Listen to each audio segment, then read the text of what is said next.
Pour la première fois, mon travail d'écriture se menait parallèlement à mon travail de journaliste. Grâce à Francis Gluckstein, j'avais découvert l'histoire de mes personnages, pour la plupart membres d'une chorale à Évry. Évry, une ville nouvelle censée être futuriste, une banlieue à la fois populaire et résidentielle. Je travaillais depuis 4 mois. Plus j'avançais, plus j'étais passionnée, intriguée par ces personnages qui gravitaient autour de Virginie et Jean Charlet, et pourquoi leur fils Philippe s'était suicidé. Je revenais de Kourou où j'avais fait la connaissance d'un homme haut en rêve, François Simon, l'un des artisans de la fusée Ariane. Il avait accepté de me parler. Les problèmes des terriens, lui, il les appréhendait à partir de l'espace. Ma fille Judith, lentement, sortait de sa dépression, mais restait impatiente de savoir pourquoi le fils Charlet, son premier amour, en était arrivé là. J'enlève mon chapeau et je grimpe tout là-haut sur ma fusée à voile, au-delà des étoiles. J'enlève mon chapeau et je grimpe tout là-haut, oui je grimpe là-haut. À travers mes lunettes, j'inspecte la planète. Salut Léo, chantant un mot. Adieu l'espoir et ses châteaux. L'amitié et les dames, camarades et amis. L'amour, l'amour est infini. Merci, il fallait pas. Depuis le temps, on finissait par désespérer. Installez-vous, il vous fait la cuisine. Vous prendrez quelque chose? Oui, je veux bien un Porto. J'ai lu, c'est passionnant. J'aime beaucoup votre style. Merci. Mais c'est curieux, j'ai appris des tas de choses. Là, Évry prend des airs de ville américaine. Vous voulez bien? Ah, me dédicacer, Oui, bien sûr. Bonjour. Bonjour. J'ai lu, pas mal. Sauf le code de procédure, faudrait réviser votre droit. Je joue pas les profs, Francis, ça te va très mal. J'ai beaucoup oublié. Hein. On était en novembre 86. Le seul souvenir précis que j'ai, c'est qu'il y a eu une manif d'étudiants et de lycéens. Contre quoi, déjà? Le projet de Vaquet. Les étudiants se fritaient avec la police et moi, je devais retrouver Philippe. Ah, j'ai fini par lui mettre la main dessus. Un soir, à Paris, il s'était fait prendre dans une manif à l'hôtel de ville. Il m'a envoyé sur les roses. Hein. Je vous dis pas. Hein. Jean et Virginie étaient effrayés. Il appelait sans cesse.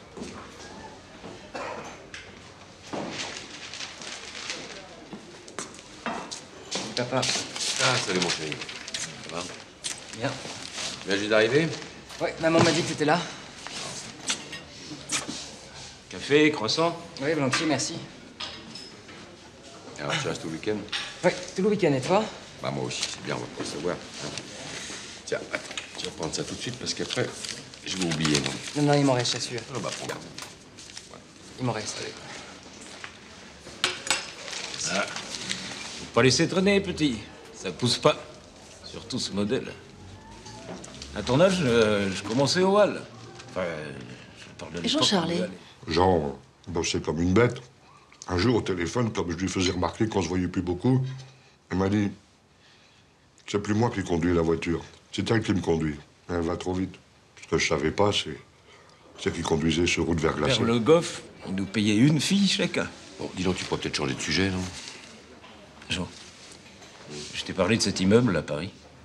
Non. Un immeuble d'appart, vide.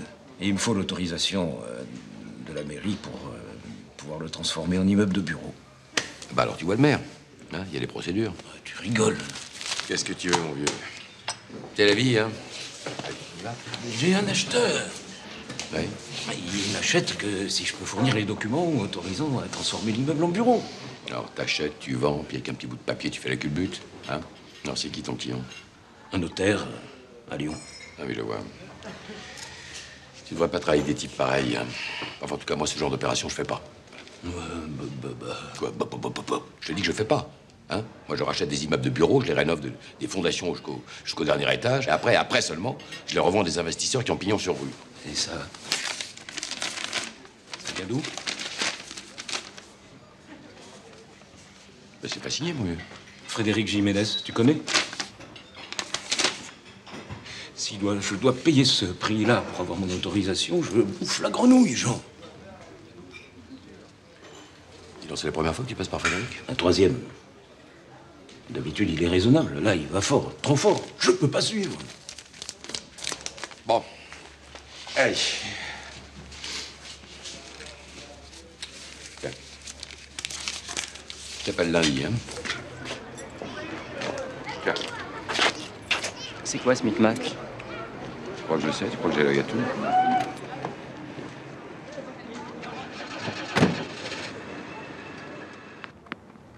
La prochaine fois que tu me fais un cadeau, je m'arrête de jouer, mon vieux, hein? Ok, mais si je tape trop, tu tiens pas les champs. Non, non, non, non, allez, allez, on joue. Allez.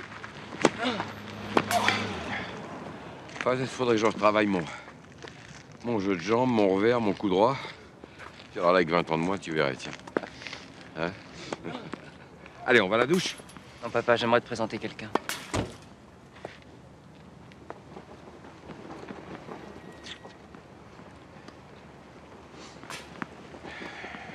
Bonjour. Jean, mon père. Judith, une amie. Voilà, bah, je suis le vieux père. Voilà. Bon, on rentre à la maison? Non, non, on va au ciné. Le Grand Bleu. Ah bon? Ah bon, bon, très bien. Bon, mais tu veux la voiture? Non, non, Judith est la sienne. Bon, alors écoutez, j'espère qu'on se reverra bientôt. Au revoir. Voilà, au revoir. Amusez-vous bien.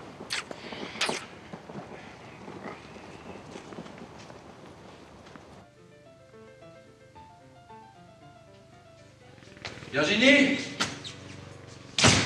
Virginie? Elle est là-haut. Bon, Radia, faut me faire un jus d'orange, s'il vous plaît. Merci. Virginie? Qu'est-ce qui se passe? Bon, dis donc, j'ai vu la petite copine de Philippe, hein. Bah, tu m'as fait peur. Alors? Bah, alors, rien. Oh, elle est charmante. Ah bon, tu trouves? Ouais, mignon et amoureux. Ah, dis donc, tu la connais bien? Bien, je l'ai rencontrée quelques fois. Elle est vive. Oui. Bon, merci, Radia. Vois, ça va te faire du bien. Radia. Jean a découvert que son fils avait une petite amie. Ça le met dans tous ses états. Elle est jolie, très jolie. Tu vois? Oui, je vois. Bon, dis-moi, tu penses que c'est sérieux, tout ça? Oh, sérieux, hein? Ils en sont pas encore au mariage, hein? Ils sont amoureux. Bah, que tu prends ça avec une légèreté, moi je préférais qu'il s'occupe de ses études. T'as parlé avec elle? Bien sûr. Bah, bien sûr, tu me dis rien. Bon, et le père? Ah, connais pas, ils sont divorcés. Et bah, tu vois, quand même, hein? Au fait, qui a gagné? Dis donc, tu fais le con exprès ou quoi? Tout le monde fait ça. Il y a un type à la mairie qui arrange les dossiers, puis on paye. Bah, tout le monde. On l'a déjà fait, nous? Bah, évidemment. L'opération de la gare Saint-Lazare. Ça s'est fait comment, d'après toi? On est passé à la casserole, comme les autres. Hein? J'aurais jamais vendu aux Japonais, sinon. Alors, mais ce que ça nous a coûté à côté de ce que ça nous a rapporté, c'est rien. Enfin, disons une précision. Tu m'en avais parlé? Oui, et comment? Parler et écrit, je t'ai fait une note, elle m'est revenue paraffée avec un accord signé. Non, mais je peux la faire ressortir, elle est dans le dossier. Hein. Et... Dis donc, Jean, c'est mon intégrité que tu mets en cause? Non. Fais pas semblant de découvrir tout ça, pas avec moi.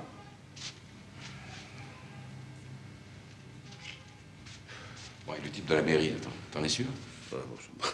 C'est pas un bavard. Hein. Non, ils se tiennent, hein. Il fait comme les autres. Hein. Lui, il encaisse, il se tait, sinon toute la profession irait au trou, alors tu le sais bien. Enfin, moi, les petites magouilles de Roger, je suis pas chaud, hein. Oui, mais d'ailleurs, tu ferais bien d'en parler à Francis. Il a pas une opinion très reluisante sur le Roger, notre commissaire. Au-delà, mais il achète des immeubles pourris, des hôtels meublés qui appartiennent à des négriers. Hein.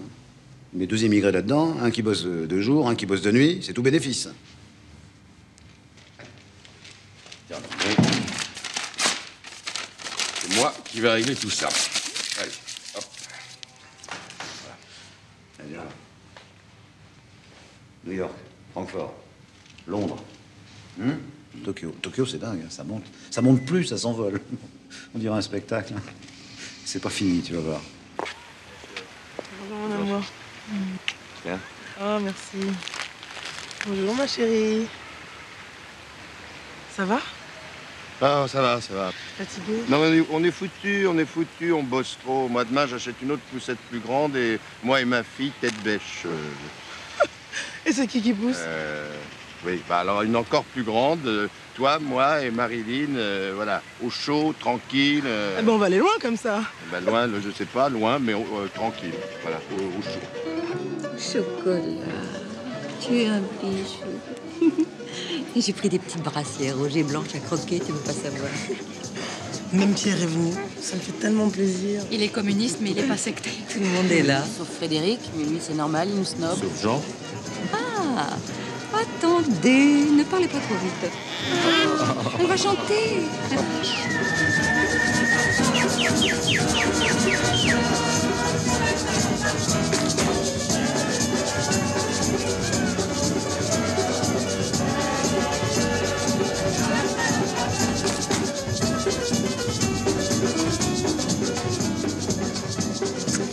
Merci pour Marilyn. Je pensais pas que tu viendrais. Elle est superbe, ta fille. Et ton mari, c'est un vrai monsieur. Ah, c'est un type très bien. Tu me fais danser? Allez.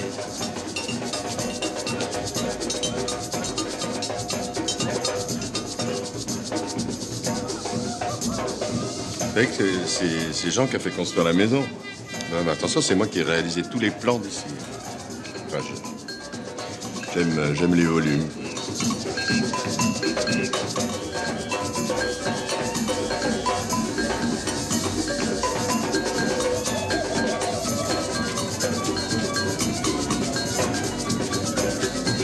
Non, parce que vous savez peut-être qu'on procède à un champ d'expérimentation scientifique dans l'espace. Oui, j'ai lu une communication là-dessus. C'était quand j'avais encore le temps de lire, parce que maintenant, entre Geneviève et Marilyn...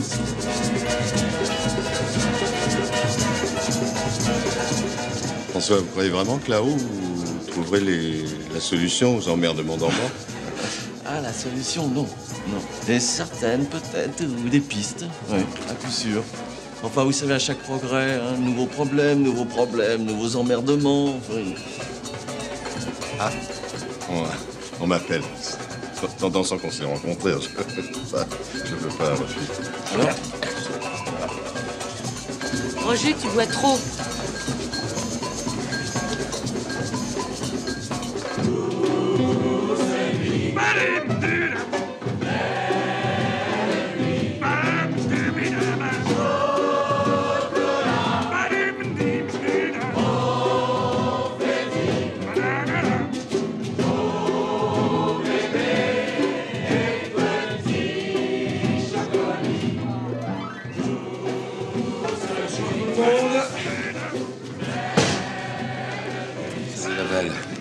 Non, on t'attendait plus là. Hein. Oui, il y a un brouillard terrible. Tiens. Oula. Oui, ça c'est... Oula, Où est la petite? Bah, elle est dans sa chambre, elle dort. Avec ce boucan? Ouh, ça ne dérange pas. Bon, on peut la voir?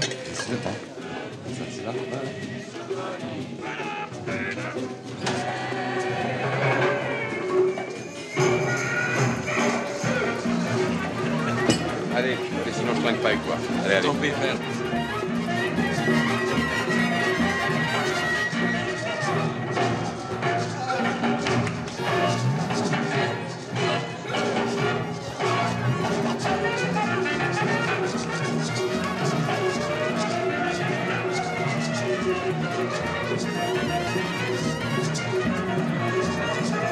Allez, reste avec ton corps, va.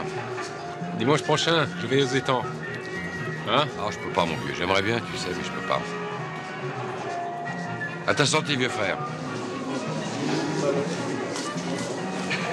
Jean, il m'a fait une saloperie que j'oublierai jamais.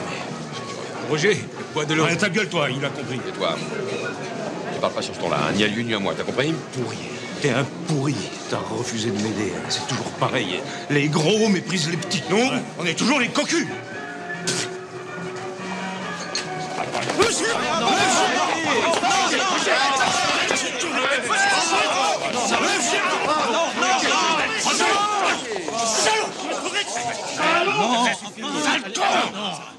Ça va.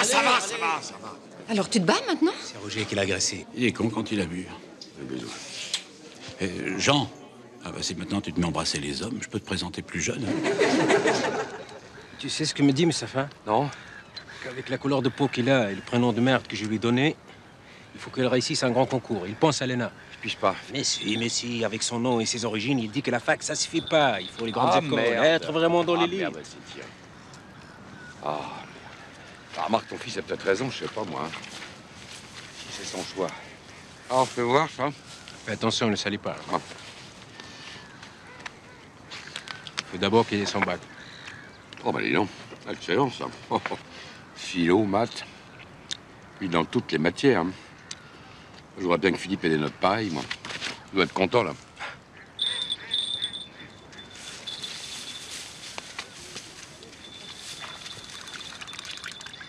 Allez. Oh, putain, c'est bon, là. Allez, tiens, ma petite chérie, là. Viens. Et voilà. Oh, oh, oh.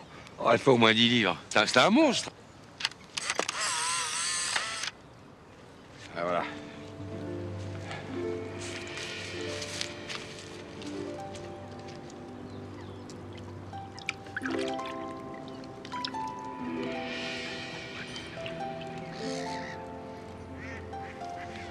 Mais là, on prépare Sciences Po, c'est là qui sera pris. C'est dur d'entrer en Sciences Po? Ah, espèce d'immigré. Arrête de mariner dans ton jus et que ces notes, c'est dans la poche, je te dis. Et Léna? Ah, Léna, voilà, ça y est. Alors, Léna, hein. C'est dur, mon vieux, Léna, merde. C'est difficile, c'est la plus prestigieuse de toutes. Et quand ils en sortent, ils sont totalement cons. Pourquoi Léna? Et qu'il essaye Polytechnique. Il veut être un fonctionnaire. Allèche. Allèche. Pour montrer qu'un beurre est aussi bon qu'un autre. Ah, c'est ça, mort au con, hein. Vaste programme, comme disait De Gaulle. Oh, c'est pas vrai, tu les attires. À toi, allez. Tiens. Oh, putain. Ouais. Oh, putain. Oh, on est bien à Lille, hein. Il y a de la joie, bonjour les hirondelles, il y a de la joie. Par-dessus, par-dessus le toit, il y a de la joie. Et du soleil dans les ruelles, il y a de la joie. Partout, il y a de la joie. Il y a de la joie, bonjour les hirondelles, il y a de la joie. Par-dessus le toit, il y a de la joie. Et du soleil dans les ruelles, il y a de la joie. Partout, il y a de la joie. Alors un peu plus de tempo, un peu plus. Attendez, ça veut dire réveille-toi, vieux. Et puis nous aussi, hein, réveillons-nous. On demande monsieur Vibiski au téléphone. Wisniewski. Bah, c'est urgent. Je sais pas, moi.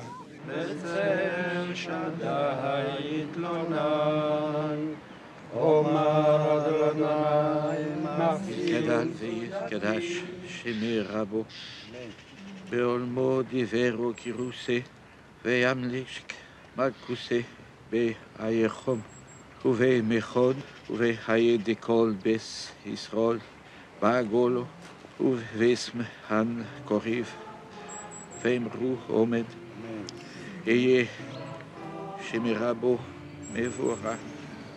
Je le ramène.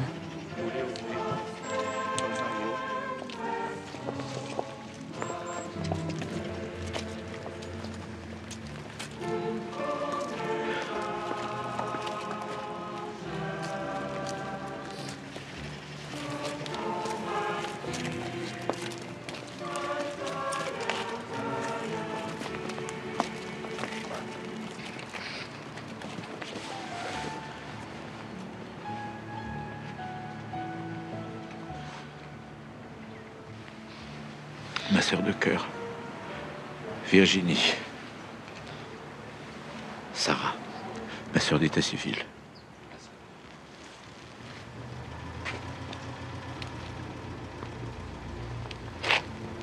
Tu ne m'en as jamais parlé? Une conne. On ne saura jamais. Mais maintenant, on ne se verra plus. Je lui laisse tout l'héritage, sauf la carte d'identité. Pour elle, j'existe pas. Le frère PD n'existe pas. Maintenant, comme famille, j'ai plus que toi.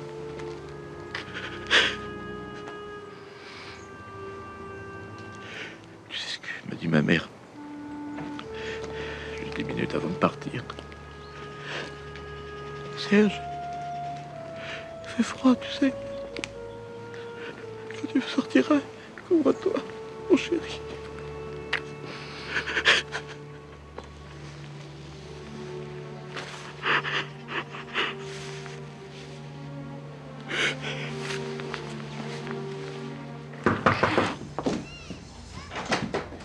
J'ai perdu mes clés. Encore? Bah oui. Je vais voir dans la chambre.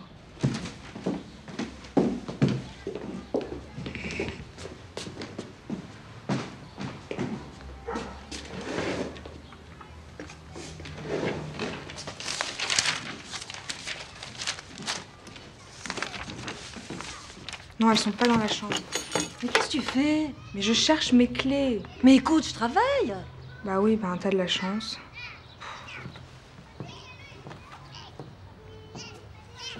L'entrée au second marché d'Everybody est justifiée par le développement du réseau sur toute la France, mais aussi par les possibilités que l'entreprise aura alors d'investir en Europe. Comme banque conseil, nous avons établi un business plan qui prévoit dans les 5 années qui viennent une progression de la valeur de 25 à 40%. Je remercie Monsieur Jiménez. Et avant que Monsieur Serge Wijniewski réponde à vos questions, je passe la parole à Madame Charlet.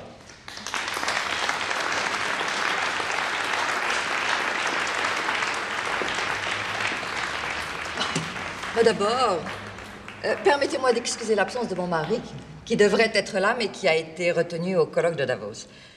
Il m'a chargé de lire le texte qu'il avait préparé, ce que je ne ferai pas. Moi, je vous parlerai de mon ami, Serge Wijniewski. Je le connais depuis toujours. Lui et moi avons créé une chorale voici plus de 10 ans. Rassembler un groupe, le faire chanter, progresser dans l'harmonie, c'est ça la chorale. C'est ainsi aussi qu'on dirige une entreprise. Et puis, ses qualités humaines valent tous les graphiques et toutes les projections dans l'avenir. J'ajouterai qu'il fait merveilleusement la carpe farcie. Là-bas, et là, vous avez cet axe-là. Le rail de lancement. Est-ce qu'il y a autre chose? Oui, est-ce que c'est à peu près le même rail de lancement que l'on trouve en Guyane? C'est à peu près le même rail de lancement. Même un peu plus petit. Un peu plus. Alors là, on peut... Suivez-moi. Alors ensuite, on va vérifier que nous avons tous les accords là sur la métrie.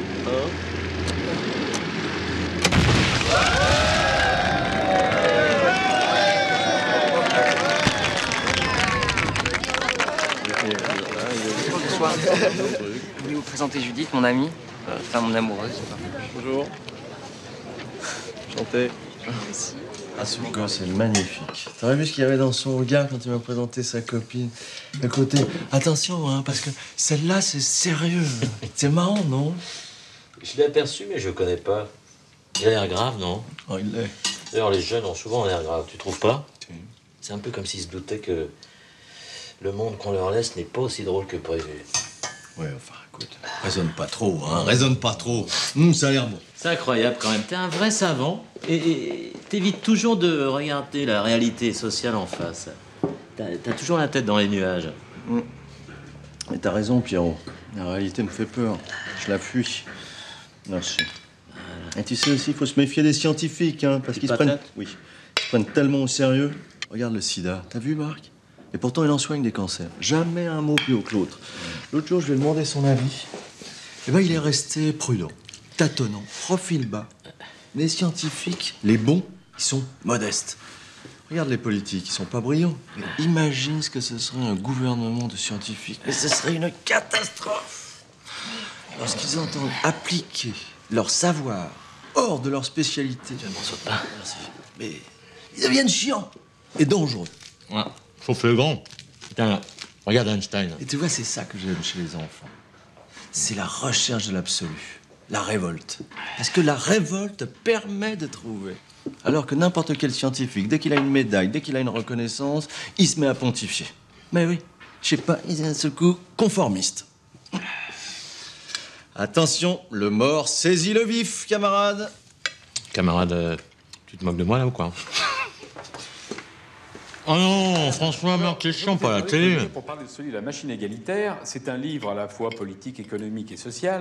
Je crois qu'il va faire couler beaucoup d'encre, comme je le disais au début de cette émission, parce que vous vous en prenez à certains tabous de notre société. Oui, parce qu'elle a trop bien réussi. Ça fait en effet 50 ans qu'on vit dans un système qui a voulu faire de l'égalité. Alors de l'égalité de revenus, de l'égalité devant le risque, de l'égalité à l'école. Globalement, ça a marché dans la mesure où ça fait une immense classe moyenne. Mais ce qui se passe à l'autre bout, c'est que cette machine, maintenant, n'est plus capable que de faire l'inverse de ce qu'elle voulait. Et l'inverse, ça s'appelle d'abord, ce dont on ne parle jamais, c'est-à-dire probablement 5 à 7 millions de gens qui sont complètement hors de la société. Il est doux, ce type. Il est de droite ou il est de gauche? Il est des deux. C'est bon? Ouais, formidable. Encarté au sens social du terme, il existe une société que personne ne voit, qui commence avec le chômage de longue durée, qui concerne 5 à 7 millions de personnes, et sur laquelle il y a évidemment... Non mais regardez-le! Regarde, ils disent tous la même chose, regardez-le! Il traduit le Financial Times, il est du parti de la bourse, du CAC 40. Je sais pas ce qu'il aura, mais il l'aura. On ne sait pas. Allez, François, éteins, moi, il me gonfle, Non, c'est critique. laisse-le, c'est trop drôle, c'est monsieur, je sais tout. J'ai tout compris. Alors, attends, je vais vous expliquer. Je sais tout. Il aura le Nobel. Créer de l'inégalité, par exemple.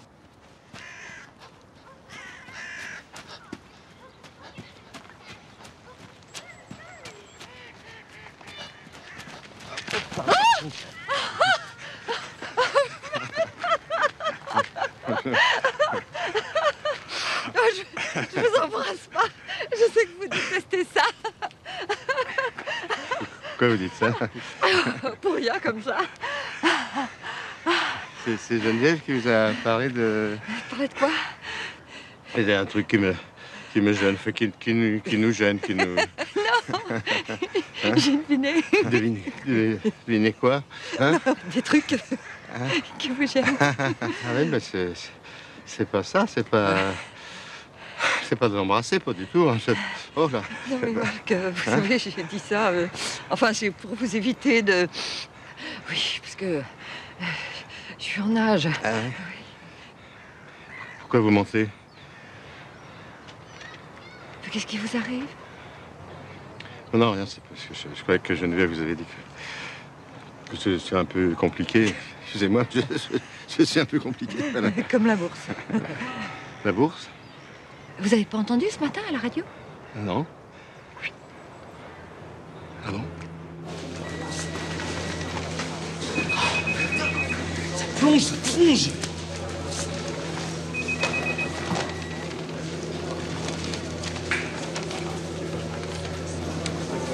Bon, Steve, votre avis? Les clients sont crazy, Jean. Crazy. Le marché est en l'air. Il nous reste 10 minutes pour vendre le marché français. On perd tous nos clients. Ça encore, c'est pas trop grave. Le Dow Jones s'écroule, patron.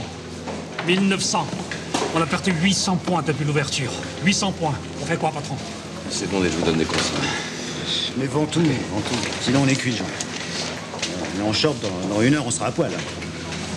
Oh, ça plonge encore. Bon, alors écoutez-moi tous, là. Écoutez-moi, hein. Si on vend maintenant, on est lessivés. Et nos clients avec nous. Ruinés. Alors à partir de maintenant, on ne vend plus. C'est bien compris? C'est clair? On ne brade pas. On ne brade pas. Bon, Steve. Ouais. Si le Dow Jones touche 1800, on achète. Ouais. C'est clair? On rachète. D'accord. Mais on sera les seuls, patron. On verra bien. Oh, it's Pearl Harbor. Oh, fuck. 1860. 1852. Vous maintenez vos consignes, patron? Oui. Bon, calmez-vous, appliquez les consignes et passez-moi les gros clients qui paniquent. D'accord. Tu disjonctes, Jean. Tu sais très bien qu'on gagne jamais contre le marché. Bon, on verra bien, mon vieux. Hein. Bon, je reviens à Vannes, moi. À Vannes maintenant? Il y a un ponge dans mon bureau. Hein. D'accord, je vais vous chercher. Oui? Ah, mais Hubert, oui. Oui. Oui, paniqué. Non, non, je suis très calme, moi. Alors, écoutez, si je liquide vos positions maintenant, vous vous retrouvez en culotte. Hein? Voilà. Alors, moi, je tiens. Tenez avec moi. Ah, mais le marché peut remonter. Si vous prenez vos pertes maintenant, vous êtes cloués, définitivement. Faites-moi confiance, hein. Je vous tiens au courant. Très bien, merci. Au revoir.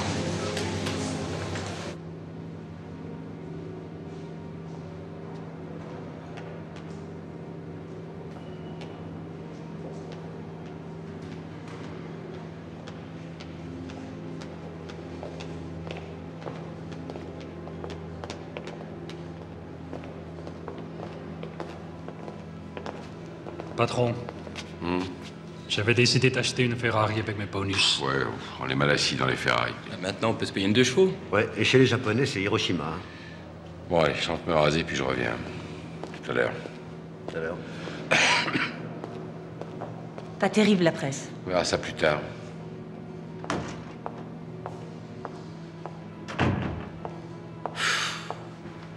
Il va se faire essorer et nous avec. J'aime pas qu'on crache sur le patron quand il n'est pas là. On est à poil. Si on avait vendu, on le serait aussi. Peut-être qu'il a raison, peut-être pas. Ce soir, j'ai vu un Franchi qui en attend la culotte.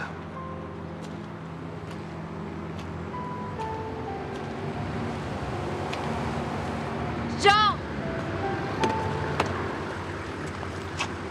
Ça va? Qu'est-ce qui t'arrive? Ben, pour une fois que t'es à Paris et que je ne découche pas, je me suis dit... Allons lui faire un petit coucou. Tout va bien? Ah oui, tout va bien, tout va bien.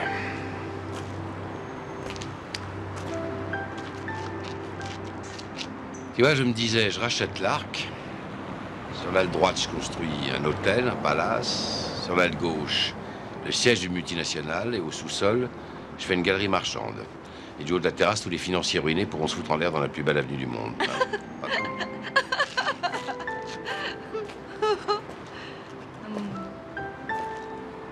T'inquiète pas, tu t'en sortiras.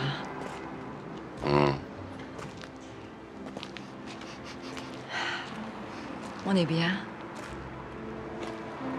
Tu me la joues midinette? Je ne joue pas, je suis avec toi. Je vais en avoir besoin.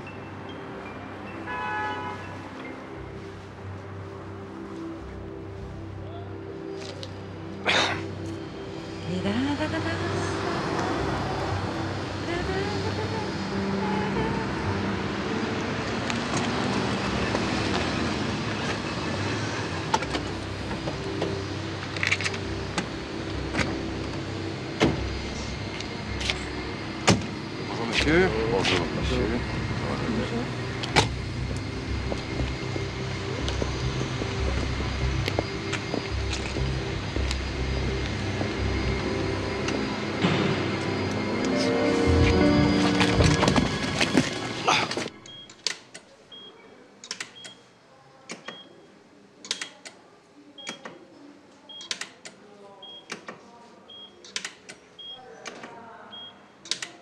Madame, nous avons passé une sonde dans l'artère, tout doucement, ça débloquera. Un petit infarctus pris immédiatement, franchement, c'est pas très grave. Une alerte. Gros fumeur? Des cigares, 2-3 par jour. Mais trop. Puis trop du stress aussi. Il picole, il mange n'importe où, n'importe quoi. Le mois dernier, il a fait 16 voyages. 16, c'est pas possible, Virginie. C'est à moi que vous dites ça, Marc. C'est lui qu'il faut convaincre. Mais ben, la peur s'en chargera. J'ai toujours la peur. Non, pas avec Jean. Il faut le convaincre. Bon, dans 8 jours qu'on va l'eau médicaliser, il faut plus qu'il pense, qu'il téléphone, qu'il travaille. 1 mois, puis après vous l'emmenez au soleil. Je vous en prie. Au revoir.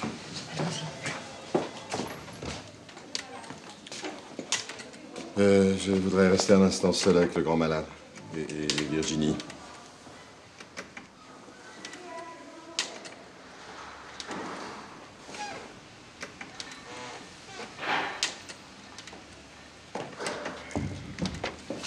Bon, écoute-moi bien. Alors d'abord, j'explique. C'est pas la Bérésina, mais c'est pas non plus Arcole. Ne te mets pas en colère. Hein. C'est inutile, je ferai ce qu'il faut. Est-ce que tu veux? Je suis crevé. Pas encore. Je suis crevé, mais j'ai pas envie de mourir. Un théâtre vide, sans acteur. Vous étiez déjà venu ici? Quand je travaillais au Monde juste avant l'inauguration en 83. Et après la Convalo, tout s'est bien déroulé? Un conte de fées. Jean a suivi à la lettre les prescriptions des médecins. Il a arrêté les cadences infernales, supprimé le cigare, et puis surtout, ses affaires marchaient toutes seules. Oh, vous exagérez. Non. Je suis en dessous de la vérité. Jean avait été l'un des rares banquiers à résister au moment du krach économique. Bon, il y avait bien eu quelques difficultés, mais Virginie s'était portée garante sur ses biens personnels. Résultat, une formidable opération de communication. Ah oui, c'est vrai. La presse vantait son calme, son sérieux, sa confiance dans le marché. Et voilà. Tout le monde voulait être chez Charles. Vers la fin des années 87-88, juste avant la réélection de Tonton, Jean était devenu un véritable gourou. Il achetait, ils achetaient. Au point que ça emmerdait un tas de gens. Et puis pour un oui, pour un non, il passait à la télé. Ah ben ça, vous voyez que lui. Et il recrutait à tour de bras, et ça roulait tout seul, trop même. Ah oui, évidemment, les nouveaux clients voulaient que ça crache. Vous vous souvenez un peu de l'époque? Oh ben oui, le chômage montait, la bourse explosait, l'immobilier flambait. Bah, vous avez rencontré ma femme. Ouais. C'est pas le genre à spéculer. Eh ben, elle voulait qu'on achète un autre appartement alors qu'on n'avait même pas fini de payer celui-là. À Ivry aussi, ça montait. À Ivry aussi, ça spéculait. Et Virginie et Jean? Ah, après son accident, Virginie s'était rapprochée de lui. Virginie, qui avait des petites aventures, Virginie la frivole, eh ben, elle était là à ses côtés. En plus, leur fils n'habitait plus chez eux non plus. Virginie la Sainte. C'est curieux à dire, mais à ce moment-là, c'était comme ça, oui. En me demandant, cher Jean, de vous remettre les insignes de la Légion d'honneur, j'imagine que c'est une manière d'honorer votre épouse Virginie. Monsieur le ministre, j'ai connu le père de Virginie, Charles Ottenberg. Nous nous sommes croisés en 41 à Londres. Des banquiers auprès du général, il n'y en avait pas beaucoup. Charles Ottenberg était compagnon de la Libération. En septembre, après la libération de Paris, le général l'a fait venir rue Saint-Dominique et lui a dit avec sa grosse voix « Alors, Ottenberg, que souhaitez-vous » Et votre père, Virginie, a répondu « Aider le pays à se relever, mon général. » De Gaulle a levé les bras au ciel. Jean Charlet, au nom du président de la République, et en vertu des pouvoirs qui nous sont conférés, nous vous faisons chevalier dans l'ordre de la Légion d'honneur.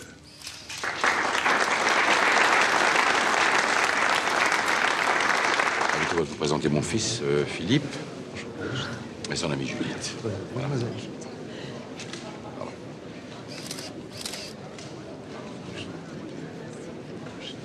Je vous présente mon fils, Philippe. Ouais, toi, t'exagères toujours. Allez, voyez mon père. Vous m'avez bouleversé. Il se porte comme un charme. Il a le visage un peu gonflé, mais en pleine forme. Quant à Philippe, dites-moi Virginie, cette petite Judith, c'est... Ah. Rien que pour être à votre bras, je ne regrette pas d'être venu. Vous m'avez aussi porté sur vos genoux. Ça remonte, dis donc. T'as fait fort quand même. Racheter alors tout s'écrouler, t'es vraiment gonflé. Faut pas t'inquiéter, mon chéri, les Charlets sont invincibles. Hein. Alors, mon cher président, qu'est-ce que je peux faire pour vous? Oui. Oui, je le rappelle, Alice. Hein. Je le rappelle dès que mon client, un très gros client, aura quitté mon bureau. Voilà. Oui, je le rappelle. Merci. Alors, mon fils. Est-ce que tu pourrais me prêter ta voiture?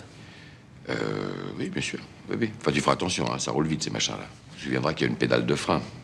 Bon, tu pars longtemps? Le week-end. Qu'est-ce que tu vas faire? Tu veux tout savoir? Bah oui. Bon, allez, tu vois qu'Albert, il va te donner les clés et les papiers. Hein. J'emmène Judith à Honfleur. C'est une petite surprise que je lui fais. J'ai réservé un hôtel sur le port. Ah, dis-moi, vous dormez dans la même chambre? Vous dormez ensemble? Bien sûr. Bien sûr, bah oui. Mais je suis plus un gosse. Oui, je sais. Bon, enfin, fais gaffe, hein. Tu vois ce que je veux dire? Non, pas du tout. Non, parle clair. Enfin, bon, prends tes précautions. Hein? On se connaît depuis 1 an, papa. On se connaît et on est fidèles. Voilà. Bon, bah écoute, excuse-moi, j'ai rien dit. Non, non, non, il me reste. Non, non, non, je t'assure. Avec une jolie femme, on n'en a jamais assez. Hein. Tiens, allez. Si tu le dis. Bah, je te le dis. Merci. Allez. Va bien, papa. Au revoir, mon chéri.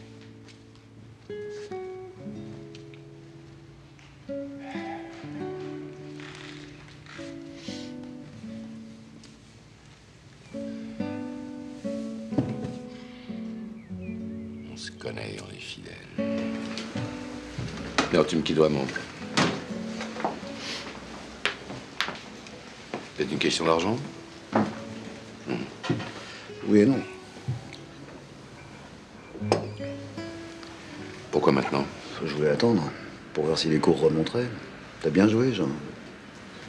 En fait, c'est une vieille histoire. Tu te souviens de l'opération de Mohamedia que tu m'as refusée? Non. Mais si, il y a plus d'1 an.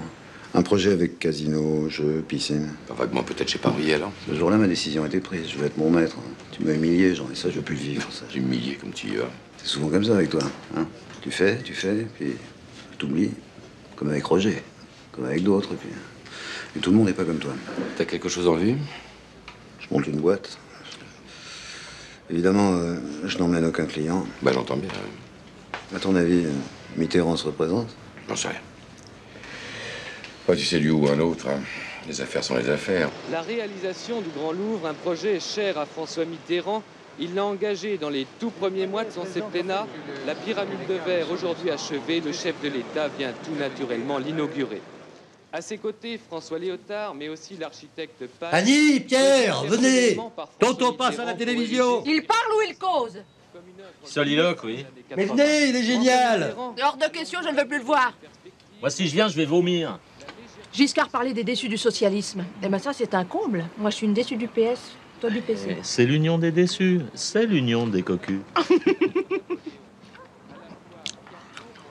Tu pars où, Pierre? À Kourou. Non, je te crois pas. T'abandonnes le syndicalisme? Ah non, mais... C'est l'amie de François, Rosa. Elle m'a trouvé un boulot à Ariane Espace. Mais tu pars? Je suis ajusteur P3. Oh bah ça alors.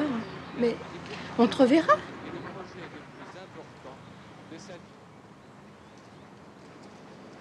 Maurice! Viens, c'est sérieux! Ah, c'est plus sérieux que la cohabitation, là! Me dites pas que Chirac renonce. N'importe, le vieux sera élu. Pierre s'en va. Hein? Bah, on n'a pas commencé à manger.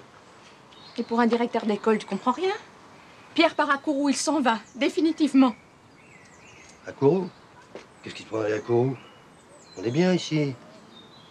Non, pleure pas, Annie, pleure pas. Pierre, c'était le seul avec qui je pouvais discuter. Ah, bah, c'est gentil pour moi. Non, Annie, pleure pas, écoute un coup le bordon. Écoute, si Mitterrand est élu aux grandes vacances, on va voir Pierre. Mais quel rapport avec Mitterrand? Ah bah, c'est une manière de croiser les doigts, de conjurer le sort. Je m'étais dit, tonton élu, je vide mon livret A et je fais un cadeau à Annie. Moi, je pensais à l'Égypte. T'en as toujours rêvé. Mais si tu veux, on ira à Kourou voir les crocodiles. Pleure plus maintenant. C'est jeter larmes.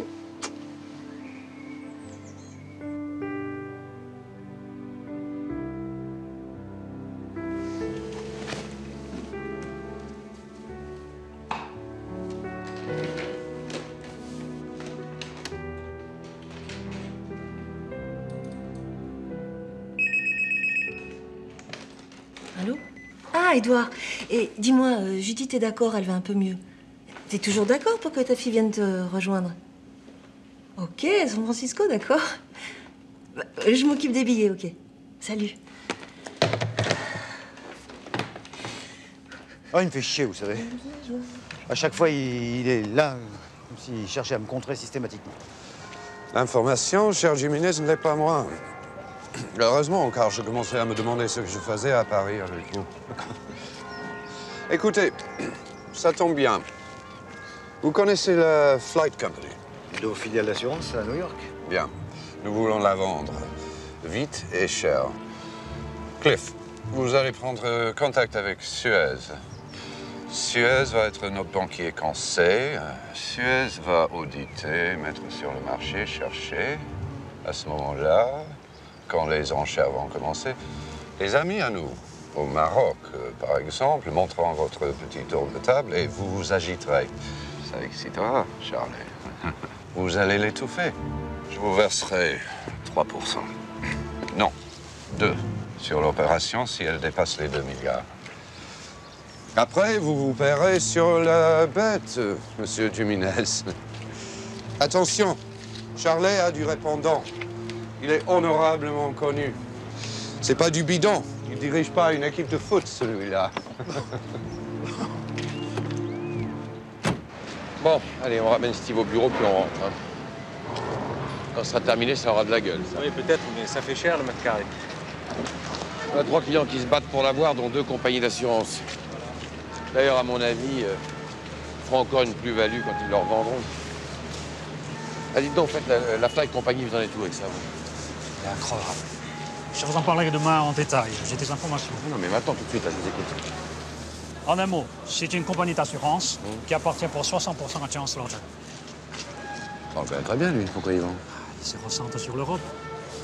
Vous lui avez racheté une boîte en Luxembourg. Oui, je me souviens très bien, mais justement, je comprends pas.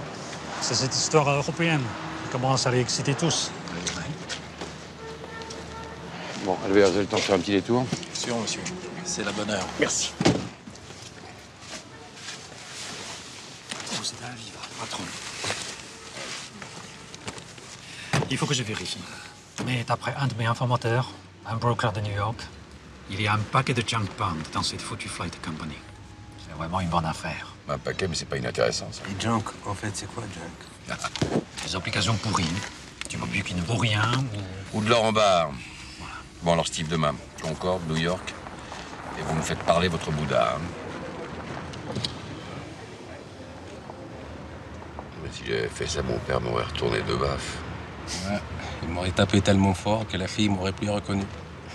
À New York, les parents de la fille prennent un avocat et vous piquent $1 million pour agression sexuelle.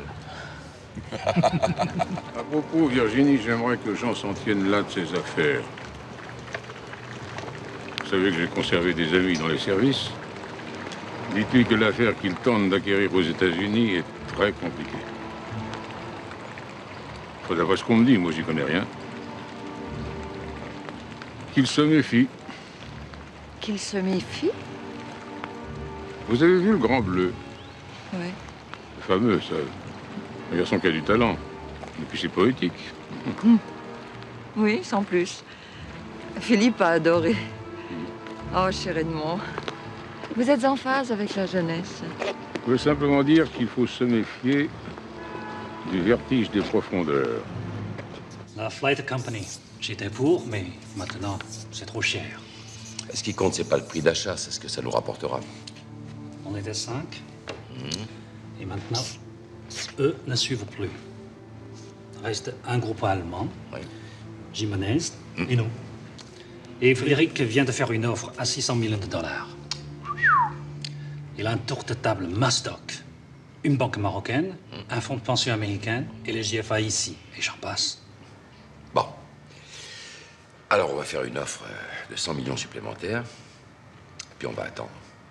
Puis vous allez voir, c'est les autres qui vont se dégonfler.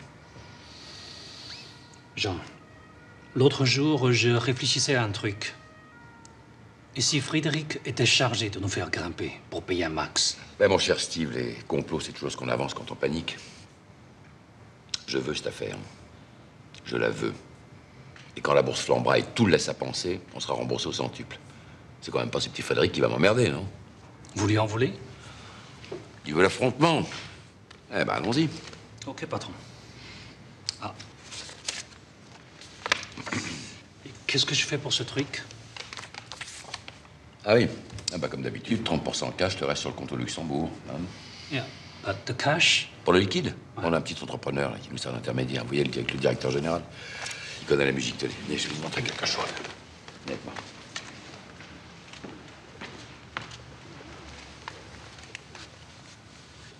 Là. Ah oui. Comment on l'a trouvé? Bah, elle est superbe. Chaque fois que je l'essaie chez le concessionnaire, je la trouve formidable. Mais le prix? Eh oui, non. Le prix. Pas pour moi. Tenez. Les papiers sont dans la boîte à gants. D'ailleurs, c'est tout ce qu'elle peut contenir. Voilà. Et merci pour votre travail, Steve. Jean.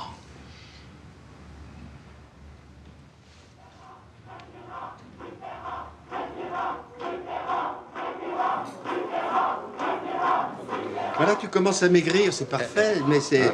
Il faudrait maintenant c'est que tu reprennes un peu le golf, par exemple. Tranquillement, alors. Écoute, je vais à New York et puis quand je reviens, je m'y remets. Hein. Merci bien. Donc, tu ferais peut-être bien de t'y remettre aussi, camarade. Oh non, moi j'aime bien tes rondeurs. Ouais, elle aime bien mes rondeurs. Rondeurs. Des petites rondeurs. Des petites rondeurs. Hey, le président, Mitterrand reste le président. Inch'Allah. C'est bien pour les ouvriers. Pour les petits aussi, c'est bien. Si c'est bien pour moi, je suis pas sûr que ce soit bon pour les petits, Adil, tu sais. Oh, tu vas voir, toi, sur les chantiers, les gars te respectent. Et avec Mitterrand, tu vas encore être étonné. Ah, pas trop, j'espère.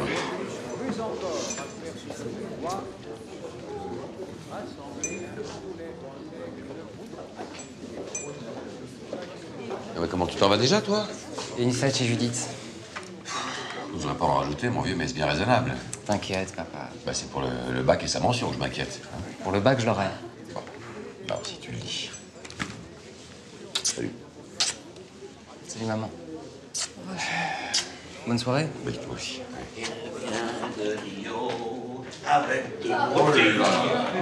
Bonsoir. Mesdemoiselles, elles sont super. Bonsoir, mesdemoiselles. Bonsoir.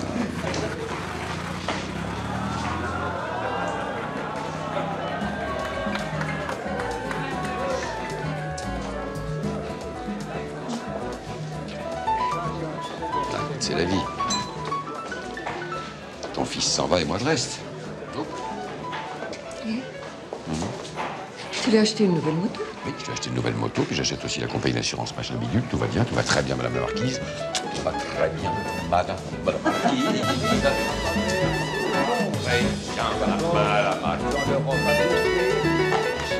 Adil, il s'en fout, lui. Il y a que Mitterrand qui l'intéresse, hein.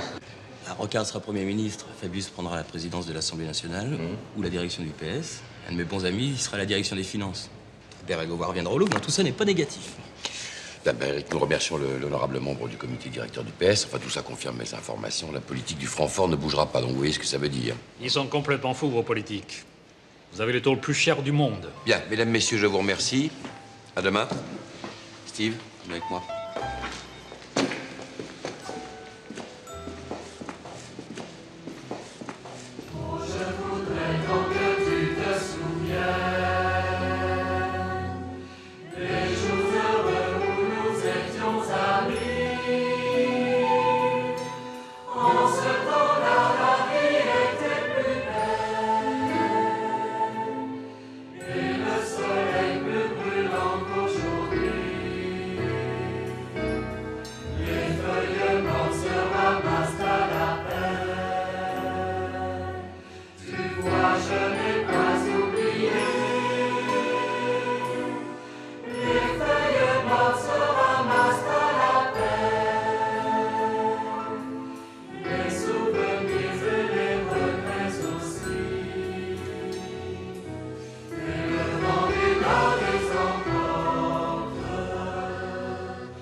C'est la dernière fois que Virginie est venue à la chorale. Jean-Pierre était malade, la grippe. C'est Serge qui dirigeait, mais il n'avait pas la forme. Enfin bref, ça a été une séance bordélique. Et pourquoi cette chanson? Peut-être un présage. Francis, ce qui m'intéresse à ce stade, c'est de comprendre ce qui s'est passé après l'acquisition de la Flight Company. Ouais, ben là, moi, je peux pas vous aider parce que les chiffres, c'est pas mon truc. Déjà, les impôts, c'est Charlotte qui s'en occupe, alors... Enfin, faut quand même bien que je sache. Bah, consulter un spécialiste. Bah, attendez, on est le combien? Le 24, je vois pas le rapport. Mais si, Steve. Steve Young. Lui, il sait tout, il pourra vous raconter. La finance, c'est son rayon. Si vous croyez que mon éditeur va me payer le voyage jusqu'à New York, puis j'ai mon boulot... Bah, je me suis mal expliqué. Steve est à Paris tous les mois. La dernière semaine, il est chez Marc, dans son service. Marc, c'est grave. Ah, c'est pas une angine. Il accepterait de me parler? Franchement, ça m'étonnerait. Devant le juge, il a totalement protégé Jean, rembarré les journalistes. Mais Marc peut peut-être le convaincre. Vous voulez que j'appelle Geneviève? Ben oui. Sans Francis, hein, sans Francis, qu'est-ce que vous feriez? Vous ne trouvez pas qu'il a été assez sali? Mais j'y suis pour rien, monsieur Young. Et puis j'écris un roman, pas un article. Un roman. Inventé. C'est ce que font les journalistes d'habitude, non? Bah non, justement, cette fois-ci, je voudrais m'appuyer sur la réalité. Et puis j'ai rien contre Jean, au contraire. J'ai du boulot. Qu'est-ce que vous voulez savoir? Mais je comprends pas ce qui est arrivé après l'acquisition de la Fly Company. Crappy Company. On a payé ce bordel trop cher. Beaucoup trop cher. Et très vite, on s'est rendu compte que le bilan était faux. Décidément, les faux bilans, c'est une manie. Mais dans un tel cas, c'est une escroquerie. Il y a des recours. Il y avait une garantie de passif. Elle était de 50 millions de dollars. Mais Jean était pressé. Il ne voulait pas perdre l'affaire. Les Anglais nous ont baladés. 2 solutions. Prendre une armée d'avocats et attaquer. Seulement, il faut s'installer aux United States. Un procès, ça fait peur aux clients. et les French n'aiment pas. L'autre solution, celle de Jean, c'est à lisser les comptes. Lisser les comptes, c'est quoi ça? Étaler, répartir les pertes sur plusieurs années. Et en prenant son temps. On pouvait le faire. Virginie et Jean avaient des amis. Un grand groupe devait nous rejoindre. Ces enculés nous ont baisés. Soyez plus clair, monsieur Young. Le high-tech ne flambait pas comme aujourd'hui. On n'arriva plus à faire du cash dans l'immobilier. Mais ça flambait pourtant. L'argent qu'on a investi dans Flight Company, on ne l'avait plus. Je le fatigue, professeur? Pas du tout, madame. Steve va bien. De mieux en mieux.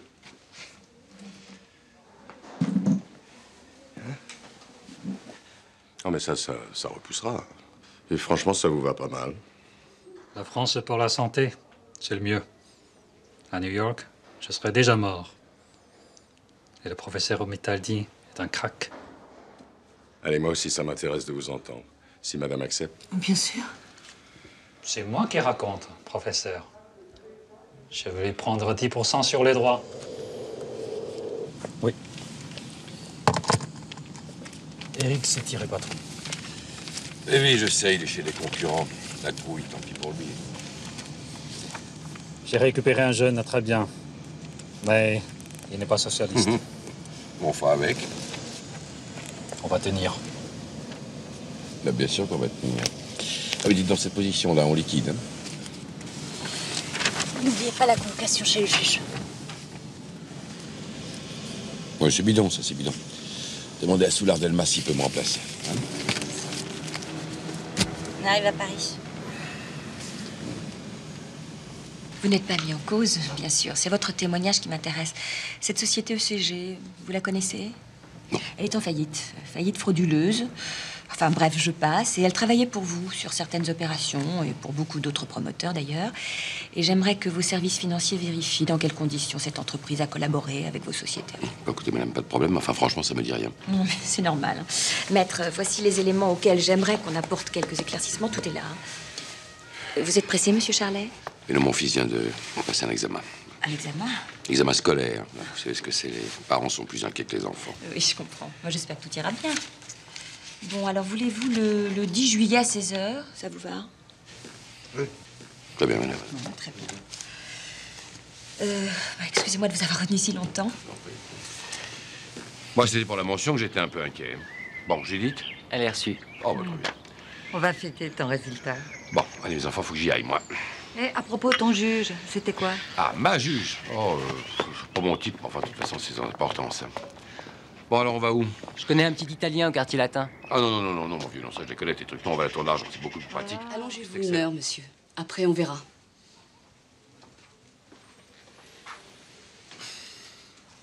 On en était où? Les convocations du juge. Quand ils sont revenus chez la juge, c'était plus le même ton. Il ressort des déclarations de monsieur Charlet Jean qu'il n'y a pas eu de traces de facture, excepté pour les travaux d'étanchéité réalisés sur les chantiers de la Madeleine et d'Evry. C'est bien ça? Bien. Eh bien, j'ai ici un procès-verbal de monsieur Langlois, le PDG de ECG, qui déclare: à 6 reprises et depuis 1984, j'ai reçu des sommes d'argent de certaines filiales de Charlet Services Finance. J'émettais des factures, je retirais une partie des sommes en liquide et je les remettais à des collaborateurs de M. Charlet. Je gardais 20% de commission. C'étaient nos accords. Je vous écoute, M. Charlet. C'est bidon, madame. Totalement bidon. Maître, avant d'écouter et de noter les déclarations de votre client, je tiens à souligner la gravité de la situation. Madame le juge, vous sortez des pièces que nous ne connaissons pas. Mon client dirige une société qui compte 17 filiales et emploie, je vous le rappelle, plus de 2000 salariés. Il ne peut C'est pas pourquoi je vous appelle à la prudence. Certaines déclarations peuvent paraître provocatrices. Ce n'est pas l'heure du bain de votre fils, j'espère, cette fois, Monsieur Charlet. Non, madame, j'ai une inauguration à la Villette. Excusez-moi, je n'ai pas la chance d'être invitée dans ces occasions. Quand je sors, je paye ma place. Bien. Je répète ma question.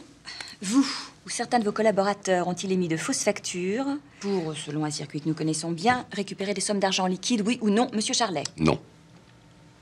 Enregistrez la déclaration de Monsieur Charlet, s'il vous plaît.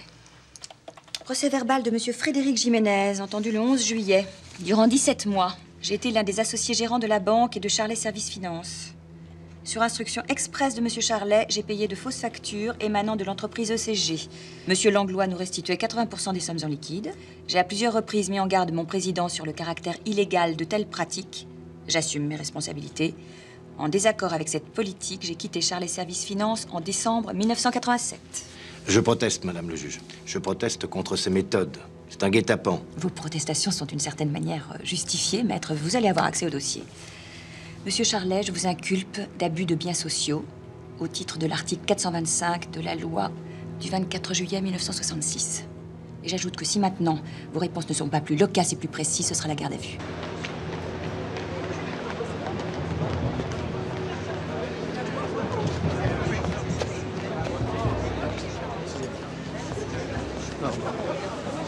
Madame Charlet, excusez-moi. Excusez-moi, Madame Charlet, mais j'ai voulu être le premier à vous prévenir. Jean? Il a été inculpé, on l'a incarcéré. Inculpé? Le patron? Mais c'est sérieux? Incarcéré? Mais vous disiez que c'était une formalité. Steve, s'il vous plaît. J'écoute, maître. 4 chefs d'inculpation. Abus de biens sociaux, abus de confiance, faux et usage de faux. Si vous n'y voyez pas d'inconvénient, je vais faire appel au conseil de Maître Bras. C'est un ami de la famille. Vous allez m'expliquer tout ça. Ce juge, quel genre? Il sait lire un bilan. Je ne comprends pas ce qu'elle cherche. Elle se promène dans le labyrinthe des filiales comme si elle était à demeure. En fait, il s'agit d'une embuscade. Elle possède un dossier très inquiétant. Bref, elle nous tire. Steve, comment s'appelle la directrice de la communication? Chambre. Maryse de Chambre. Qu'elle nous rejoigne demain à la Renardière. Il faut s'occuper de la presse. Si vous le permettez, je vais prendre congé.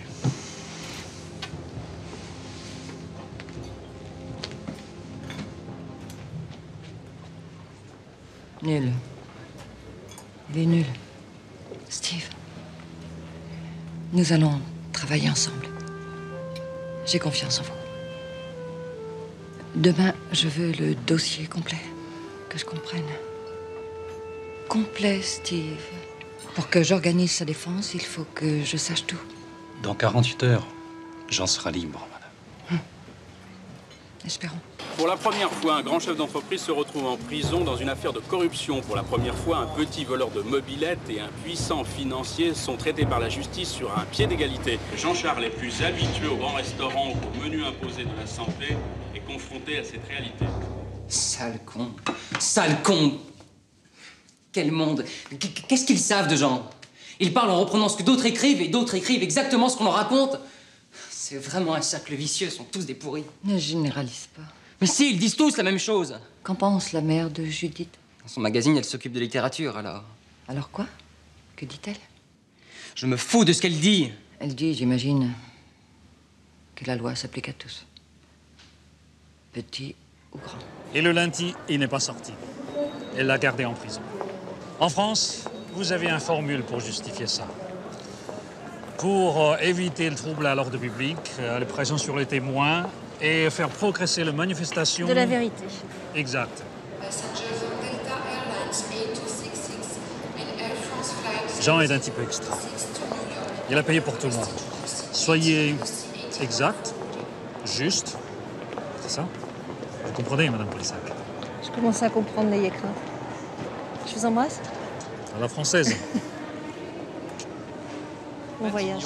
Merci. Dès 8h30, Michel Rocard a pris possession de son bureau de Premier ministre, celui-là même occupé hier encore par Jacques Chirac. Seul collaborateur officiel pour le moment, Jean-Paul Huchon, son directeur de cabinet. Occupation.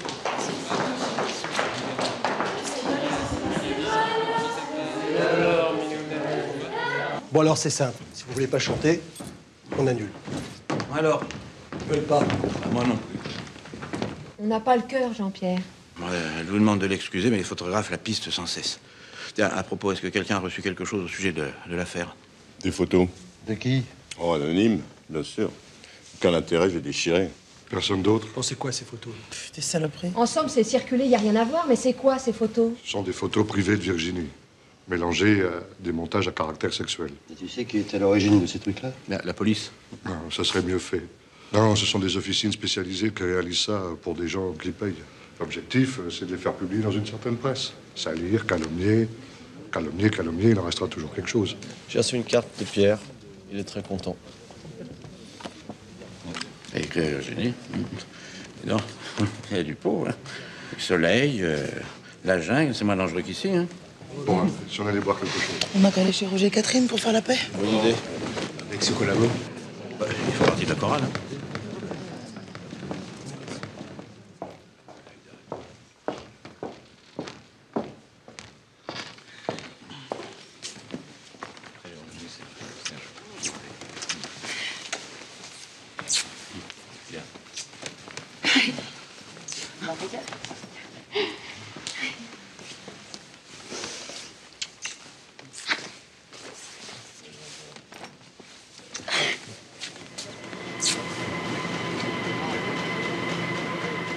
Retourne à la renardière.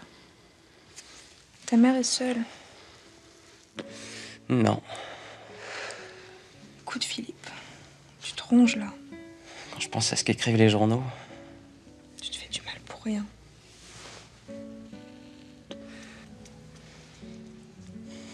Fais-moi plaisir.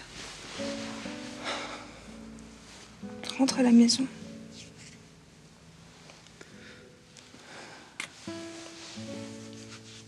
S'il te plaît. S'il te plaît.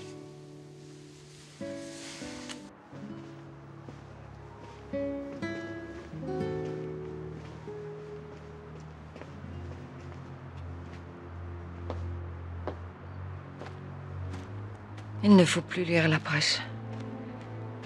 Plus regarder la télé, plus écouter la radio. Il ne faut plus, Philippe. Une vraie chasse à l'homme. Bras se bat, lucidement, mais il se bat. Il est probable que Jean ne sortira pas avant quelques mois. Il refuse de parler, de dénoncer les hommes politiques qui ont touché de l'argent alors. On le garde en prison. C'est un moyen de pression pour tenter de le faire céder. Papa ne cédera pas, c'est une torture inutile. Il a tué personne. Ton père n'a pas inventé le système. Il l'a utilisé. La malchance. Ou tout simplement le premier d'une longue série. L'opinion est du côté des juges. C'est la chasse aux gros, aux puissants. Maman, tu le connaissais bien, Frédéric. Vous étiez ensemble à la chorale. Il a travaillé chez papa. Alors pourquoi, bon Dieu, le charge-t-il? Je ne sais pas.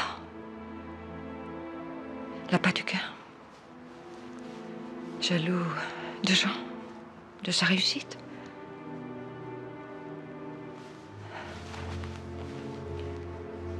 Il faut tenir, chérie. Garder son calme et tenir. Se tenir droit. Je compte sur toi.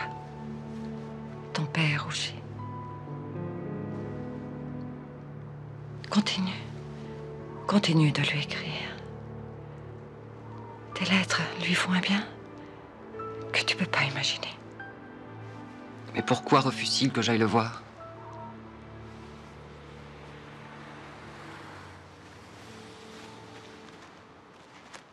Il commence à se démoraliser. Je vous demande, une nouvelle fois et solennellement, de m'autoriser à le voir. Maître Bras, est-ce que je dois répéter que Madame Charlet, en tant qu'actionnaire, est un témoin important dans cette affaire? Et la règle veut que témoin et inculpé d'une même affaire ne puissent pas se rencontrer. C'est la règle, madame. Mais cette règle, je vais l'enfreindre. Exceptionnellement. Vous allez voir votre mari, madame. Et dites-lui que son attitude, son entêtement, ses dénégations au mépris des charges et des preuves le conduisent à une catastrophe que je ne souhaite pas. Si vous le permettez, c'est à moi de décider de ce que je dirai ou non à mon mari. Madame Charlet. Faites comme vous l'entendez, madame. Vous êtes libre. Dans votre bouche, c'est un mot qui passe mal. Cette légère victoire est peut-être le commencement de l'espoir, maître. Oui, j'espère.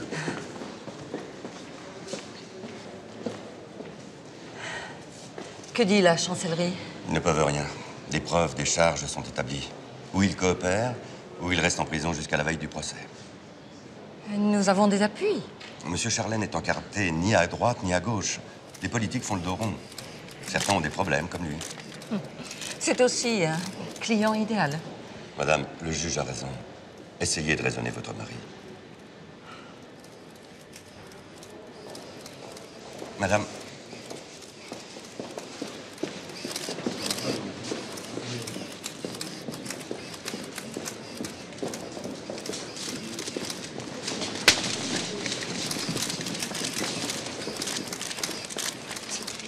Minable.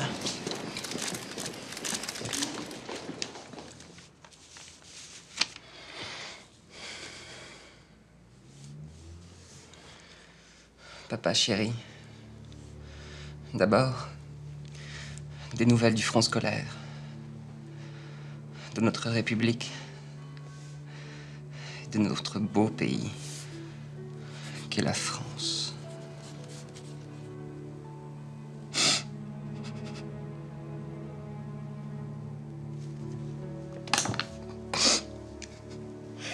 Non, non, je veux pas, Virginie, je peux pas.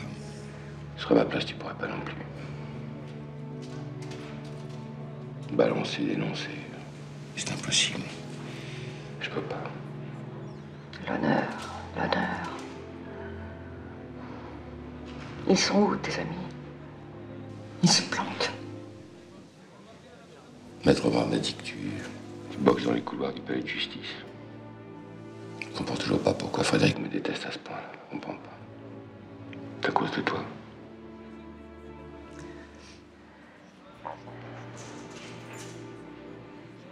À cause de l'époque. Jean. N'insiste pas. Parle-moi de Philippe. Il est comme son père.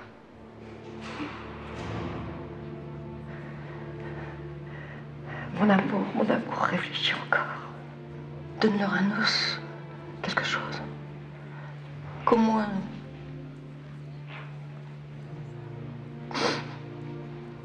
tu puisses sortir d'ici. T'inquiète pas, ça ira. Ça ira. Va bien. Embrasse le petit pour moi.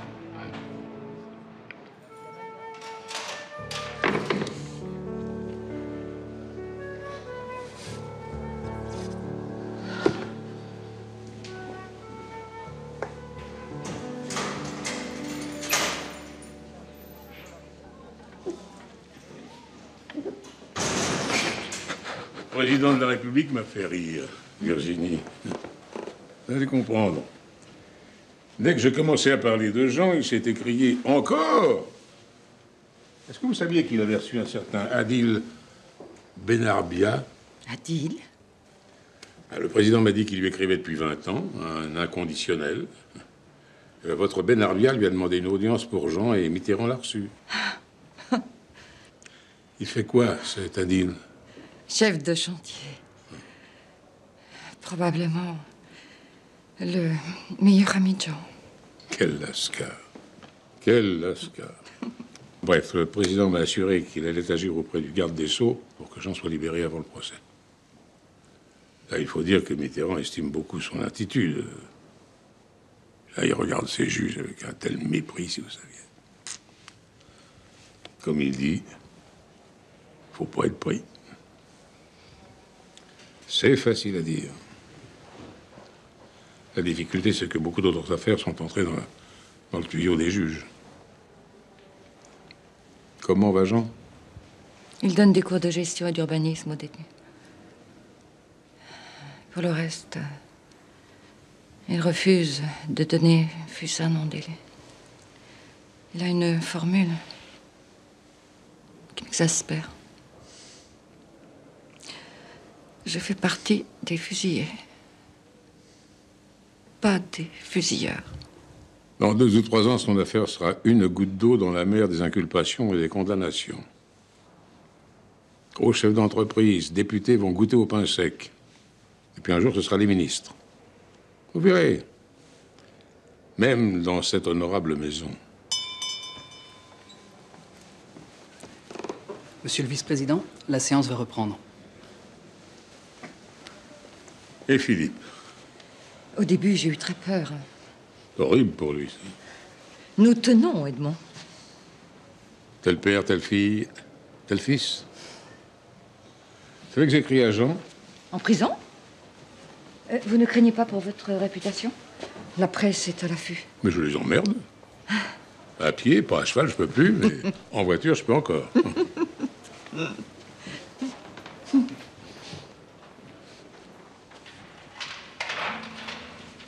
Je suis venu passer quelques jours avec maman. Ne t'inquiète pas, elle tient la barre. Elle est magnifique. Elle m'a raconté qu'a dit il a vu Mitterrand. C'est incroyable.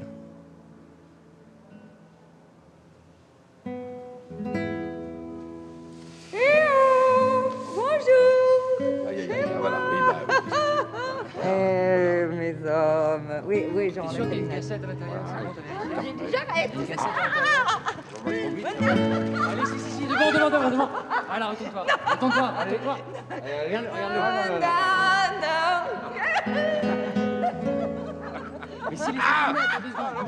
117e jour d'incarcération de Jean Charlet, mon ami. Chaque année, des dizaines de milliers de citoyens, notamment des jeunes, sont ainsi incarcérés sans que nul ne proteste.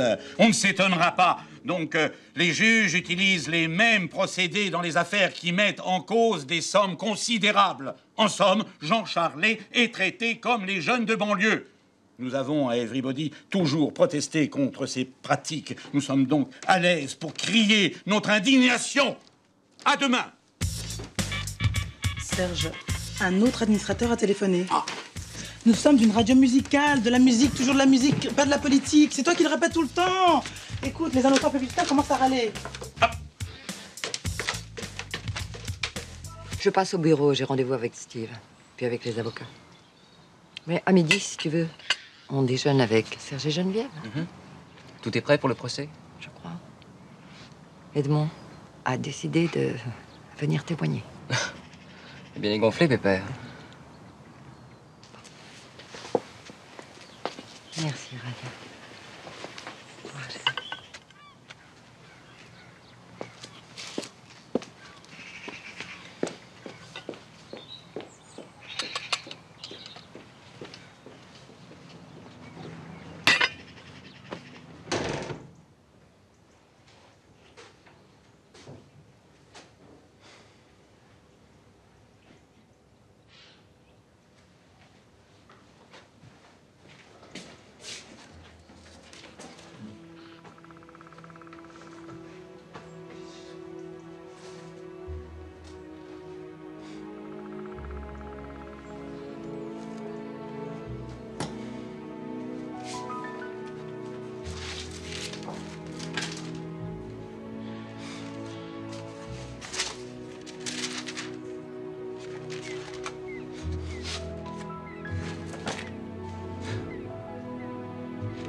L'information vient de nous parvenir. Philippe Charlet, âgé de 21 ans, s'est ce matin tiré une balle dans la tête.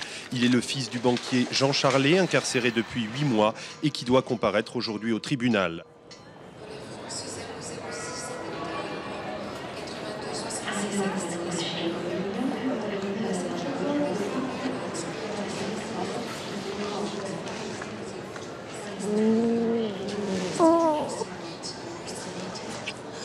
du bien, tu sais. T'es belle. Oh là là. C'est beau, hein, New York. Ton livre, c'en est où? Juste terminé. Tu me le fais lire. Ouais, mais tu le dis à personne, hein. Je l'écris pour toi.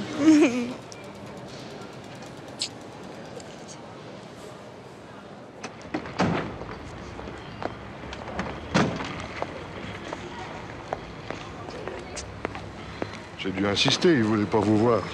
C'est moi qui ai plaidé votre cause, un comble. Merci. Ça risque d'être chaud. Hein.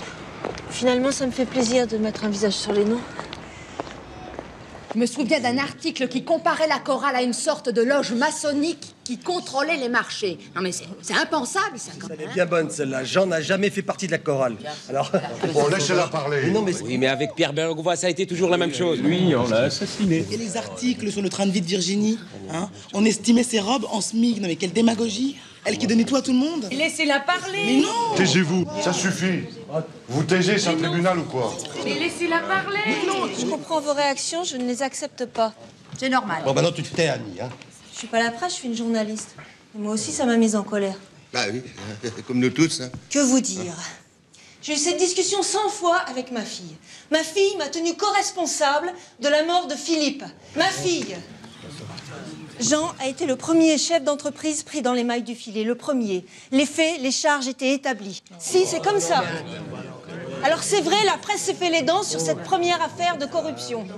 Il était coupable. Oui, coupable. Même si l'homme était formidable, monsieur Adil, je le sais. Maintenant, je le sais. Mais les faits sont têtus. En somme, il a été la première victime du journalisme d'investigation. Mais pas que ça. Aussi de l'idée que tout était permis, qu'il pouvait tricher parce que tout le monde trichait. C'était ça aussi, les années 1980. Et ça a continué après. Fallait bien que ça s'arrête. Hein? Vous discutez la méthode? D'accord. Pourquoi pas? Je cherche pas à me blanchir. Le journalisme d'investigation est discuté, même dans la profession. Et tout n'est pas égal à tout. Toutes les enquêtes ne se valent pas. Vous mettez tout sur le même plan. Vous réagissez humainement, passionnément, et vous mettez tout dans le même panier. Excusez-nous. Attendez, là. Quel rapport entre l'affaire et la vie privée de Virginie et Jean? Et le secret de l'instruction, ça existe encore, non? On lisait les dépositions des témoins dans la presse. Moi, le secret médical, je le respecte. C'est sacré. C'est sacré. Exactement. Je suis d'accord avec vous. C'est discutable, odieux. Mais imaginez que ces affaires ne sortent pas dans la presse. Elles seront enterrées par le pouvoir. Un excès répond à l'autre. Quand les juges font leur travail, ça fait très mal. Chez nous, on a à peu près le même problème. Roger me traîne parce que ça fait 5 fois qu'on lui pique sa bagnole. Mais ça donne pas la même chose. Oui, mais ça donne quoi? Des gosses emprisonnés quand c'est pas des bavures. Et Jean, il a pris 1 an. Et tous les autres, les pourris, il a rien. Il court encore. Il faudra balayer tout ça vite. Tu mélanges tout, Roger. C'est dangereux ce que vous dites. Faut pas recommencer. Et votre livre sort quand? Jamais. Jamais? Non, jamais. C'est dommage, j'avais trouvé un beau titre. Quel titre? Les 81 arts. Les quoi? Les 81 heures. Les 81 heures. Au temps d'une rose, les pétales envolés. C'est à cause d'eux? J'avais pris ma décision lorsque j'ai parlé avec Steve. Même en changeant les noms, les lieux, ça aurait été un roman à clé. Trop frais, trop journalistique en somme. Ce bouquin, je le reprendrai dans quelques années, sous une autre forme. À bien des égards, votre chorale est représentatif des années 80. Beaucoup d'espoir et l'engrenage qui emporte tout. Serge n'est pas venu. Serge? Je croyais que vous le saviez. Il a disparu après l'enterrement de Philippe. Il a vendu son réseau et hop, disparu. Et vous revoyez, Jean? De temps en temps. C'est terrible l'aphasie. Hein. Il dit pas un mot, pas un enterré vivant. Bon, je vous accompagne à Paris. Si ça vous dérange pas? C'est curieux, je m'étais habituée à cette ville.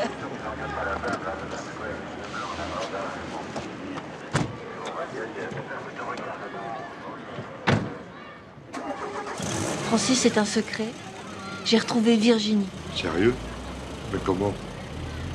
C'est ce qu'on appelle un scoop. Les journalistes ont parfois des sources fiables. Elle est loin, très loin. Incroyable. Où ça? Vous allez la voir? Pas question de vous dire où. J'ai donné ma parole. Elle est dans un village qui s'occupe d'orphelins. C'est un projet développé et soutenu par la Fédération protestante. Elle y travaille. Il paraît qu'elle y a trouvé une quiétude. Il paraît.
Madame, je vais très bien maintenant. J'ai été heureuse de vous connaître tous, de tout mon cœur, Judith.